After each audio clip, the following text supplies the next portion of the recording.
Hello again. The Practical Animal Channel is dedicated to the public understanding of conservation by providing the truthful, scientific and educational information wildlife biologists need. Besides ideas for animal projects, you'll find out what to wear for an interview and good questions to ask. Today's guest is an expert on the Bengal Slow Loris. Sabit Hassan is a wildlife biologist with the Isabella Foundation. He is the principal investigator on the Bengal Slow Loris project. Prepare to learn more about one of the world's most remarkable primates. If you enjoy the video, please consider subscribing. I began by asking Sabit what his best Slow Loris fact is. He gave me two for the price of one, and I think you'll find them astonishing. According to scientists, lorises first started climbing in the trees of Bengal 8 million years ago.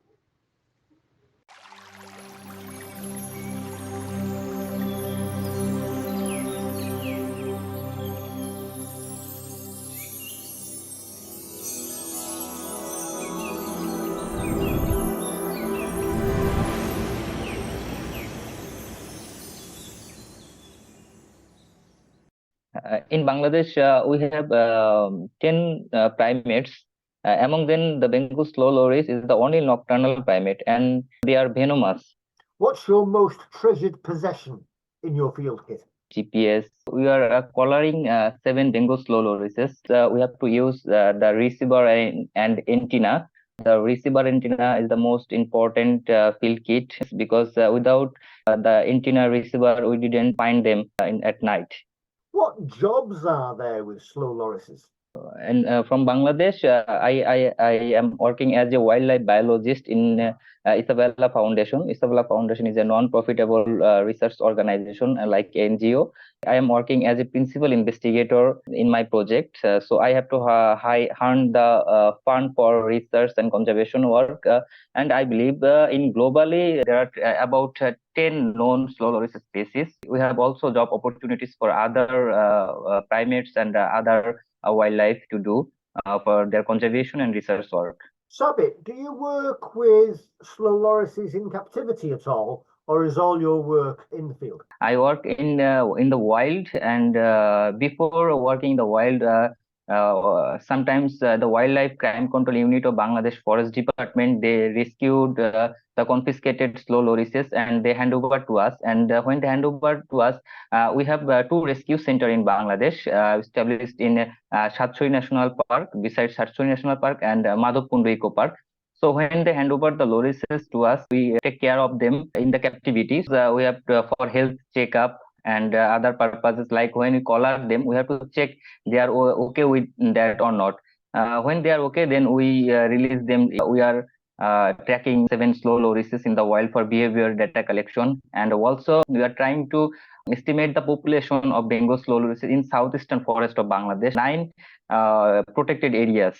We are surveying the nocturnal lorises using distance sampling method so that we can measure their population. How are they kept in captivity? What about nutrition? What's their diet? Slow loris like to feed the plant exudate. We called it gum. They feed on insects like grasshoppers, crickets. We try to feed them on the gum, and also we try to provide them the bananas, and sometimes they feed on the frogs as well, the small frogs. They feed on gum, so, and insects and fruits. So they are opportunistics actually. Oh. They are not carnivorous. Yeah. Is there any training that you can give them in captivity that facilitates, for example, their veterinary care?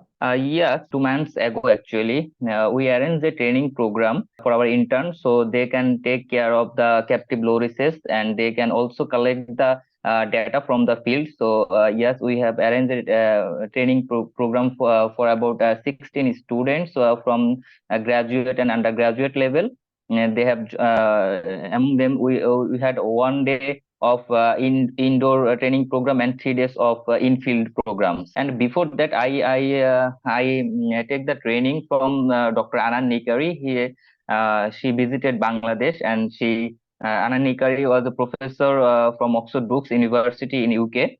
She visited Bangladesh, and she guided us how to manage the captive care of lorises, and how to collect the data in the wild, and how to encounter them in at night.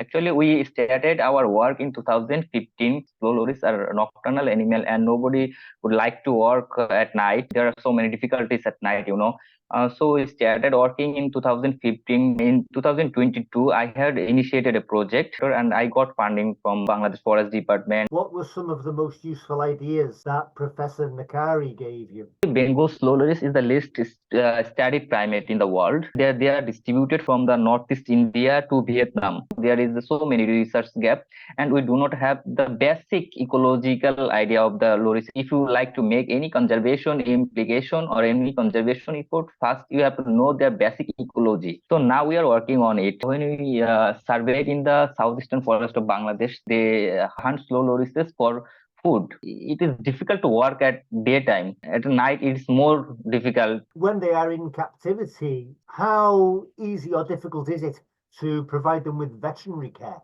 Actually, they're small, and like a cat, they can produce a huge energy. It is difficult to capture and manage them in captivity. After 3 weeks, you will feed them by your hand using all gloves and masks, and then they will familiar to you. And after that, it is easy to use veterinary medicine. Or if their health condition is okay and they can take food very easily and they can forage, then they are ready to release it. When you release them, Sabit, is it what conservation biologists call a soft release or a hard release? Can you define the soft release and hard release? Yeah, hard release is when you basically release the animal into the wild and it's on its own. It has to fend for itself. With a soft release, it's more of a nurturing process. So you will, for example, if it was a bird of prey, you would release it, and then every day you would visit the site of release and provide food and watch for the birds returning. And when they stopped returning over a period of days or weeks, they would be successfully released. We use soft release. We didn't provide any food. We monitored them. They are venomous, aren't they? Where are the venom glands and how do they inject it? They have venom gland in their hand, actually, in that position. For using their venom, they bite their venom gland. Why are slow lorises important? Every animal, every wildlife is important, and they have several roles in their ecosystem. Slow loris, they consume gum, insect. They also have an impact on seed dispersal. How does the fact that slow lorises are nocturnal, Sabit, affect the way you carry out your field work? Most of the primates are folivorous. They collect leaves from the tree, and like gibbons, they about 50 to 60% of their diet is fruit. And so there is so many competition in the daytime, actually. So that's why the slow lorises are slow, and that is why they have to find their niche at night. They have that, it's called a tapetum lubricum, actually, in their eyes, and they can see at night. And the competition is lower at night, so they can easily collect the food and easily survive. And because they are nocturnal, how does that make your work difficult? You will not see so many because there is dark is everywhere, and also there is a snake activate at night as well. Most of the snakes are nocturnal. There is so many leaves, so many ticks, insects, and also the carnivores. Do you take on international volunteers? Yes, if there are any student which would like to work in under our project. How would you describe slow loris conservation in Bangladesh today? We are densely populated. Actually, the population is increasing in Bangladesh day by day. People are collecting resources from the wild, from the forest, and our forest is destructed. In most of the area is destructed is because of junk cultivation, illegal logging. So we have to reduce the hunting pressure, reduce the logging pressure, and habitat destruction. Most of the habitat are fragmented. Most of our forest is monoculture, so we have to connect, we have to make a corridor, we have to connect forest. And also people live and in and around the forest, they are not well educated, so we have to educate them, we have to produce the alternative livelihood so they can reduce their dependency on forest. In worldwide, these lorises are popular for pet trading because they are so cute, so people like to pet them. So we have to reduce the illegal trading. We surveyed the 9 protected areas in Bangladesh. These lorises are already extirpated from several forest patches. Is because of hunting pressure. They still there have some habitat for lorises, but no lorises are surviving in this area is because of hunting. So hunting is also a very big problem in Bangladesh. What is the population of slow lorises in Bangladesh, and is that population stable or decreasing or increasing? Actually, we don't know the population of slow lorises in Bangladesh because no surveys had been done in previous time. And I already mentioned that in under my project, we first take initiative to survey the Bengal slow lorises in southeastern forest of Bangladesh. And in 2015, and back to 2015, we only surveyed the 4 protected areas situated in northeast. In last 2 decades, about 50% of their population has been declined. So their population trend is decreasing day by day. I believe after completing my project, we will have an idea how many number of individual is still surviving in the wild. What questions would you like to see research being able to answer about slow loris conservation in the next century? They are facing any inbreeding depression or not? It could be one of the best cause for their extinction in Bangladesh. Are Bangladeshis interested in working with slow lorises? People like to work at night and like to work on this cute animal to conserve them. And I already mentioned that I already trained about 20 intern from graduate and undergraduate level. Yes. When interns or international volunteers get in touch with the project to spend an internship with the project, what questions can they ask at interview? People who would like to work on Bengal Slow Loris, they have to passionate because this individual is nocturnal. So I will ask them, would you like to work in challenging habitat or not? If they agree, then that is fine. Actually, if the biologist or wildlife biologist would like to work in night condition and have some general knowledge on Bengal slow loris, how they feed, how the forest and how to mate each other, and I think that is fine to work on it.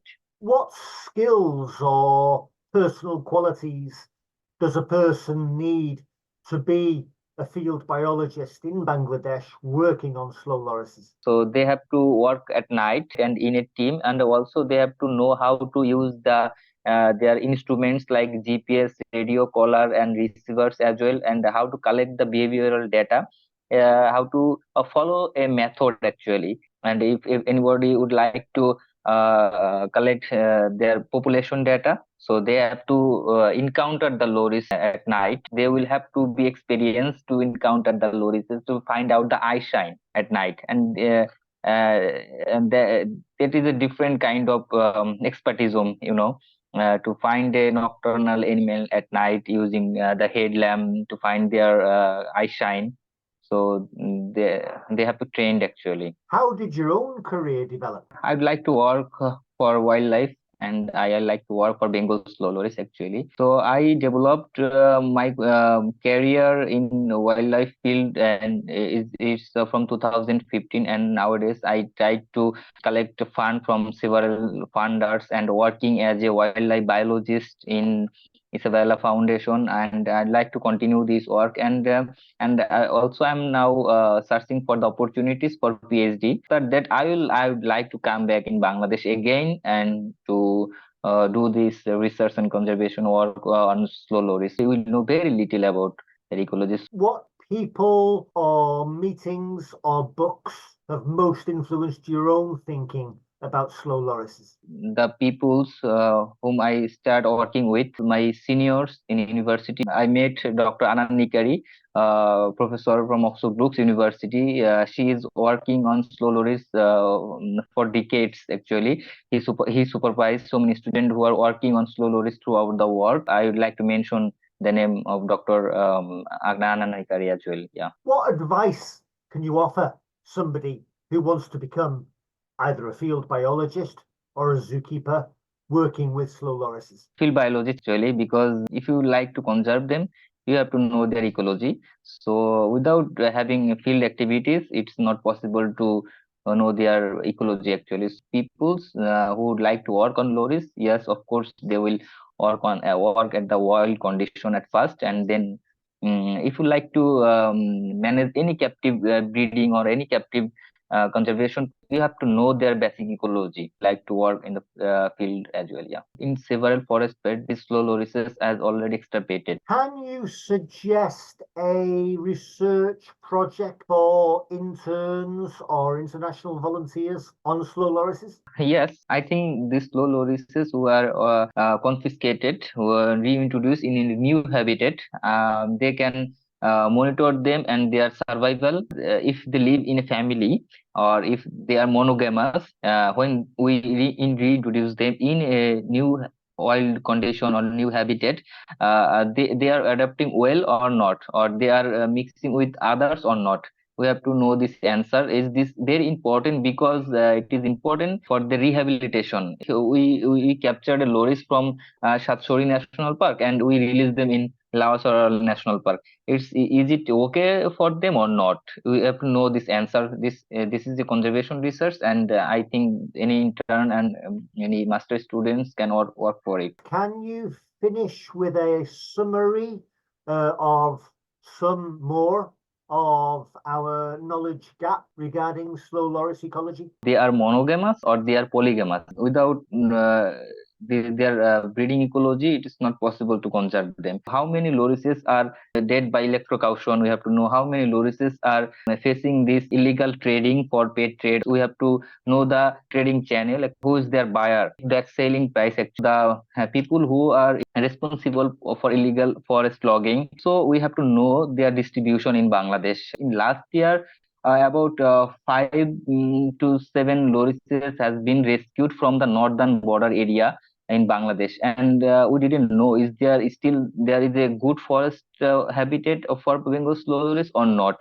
Like in 2021 or in first 2022, one Bengal slow loris has been seen. So we need to survey this habitat as well. Is there anything you'd like to add? Young generation should involve in working with nature, not only for Bengal slow loris, for another species as well. In the new generation, people can make the change. In Bangladesh, nobody would like to work on this kind of field like wildlife research. We in not only in Bangladesh, although we are facing the climate change impact, and we like to conserve our last existing habitat. So I'd like to say that the young people should get involved in this conservation and research activities. Sabit, you are a wildlife biologist with the Isabella Foundation in Bangladesh. You are also principal Yeah. investigator for the ecology and conservation of the Bengal Slow Loris project. Thank you very much for being on the Practical Animal channel. Thank you for your time. Sabit Hassan.